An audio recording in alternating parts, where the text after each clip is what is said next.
Sir ఇప్పుడు ఒకవేళ adapt చేసుకున్న తర్వాత మళ్ళీ ఆ చైల్డ్ని పాత పేరెంట్స్ దగ్గరికి కానీ గార్డియన్ దగ్గరికి కానీ పంపించేయటానికి ఈ తల్లిదండ్రులకు కానీ వెళ్ళాలని పిల్లలకి అనిపించినప్పుడు వాళ్ళకి కానీ హక్కు ఉంటుందా? ఇదేంటంటే అమ్మా, ఒక్కసారి నువ్వు అడాప్టివ్ చైల్డ్ అయిపోయిన తర్వాత పాత తల్లిదండ్రులతో టైస్ అన్ని వెళ్ళిపోయినాయి. ఓకే, నో మోర్ వాళ్ళు నీ తల్లిదండ్రులు, కొత్త వాళ్ళే నీ తల్లిదండ్రులు. ఈ కొత్త తల్లిదండ్రులు వాళ్ళకి కానీ గార్డియన్లకు కానీ ఎవరికి కూడా దీన్ని రద్దుపరిచే కెపాసిటీ లేదు. ఓకే, అట్లే ఈ పిల్లవాడు కూడా, ఎవరు అడాప్టివ్ చైల్డ్గా వచ్చిన పిల్లవాడు కానీ లేదా పిల్ల కానీ రినౌన్స్ చేసి తన స్టేటస్ని కానీ ఆమె స్టేటస్ని కానీ రినౌన్స్ చేసుకొని వెనక్కి వెళ్ళే అధికారం లేదు.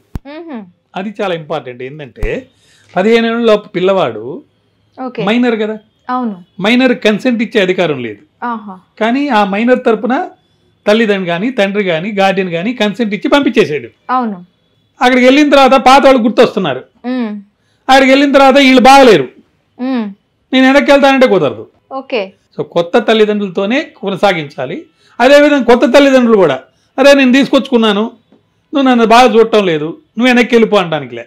Okay, so once for all your ties నీ న్యాచురల్ తల్లిదండ్రులతోటి కట్ అయిపోయింది.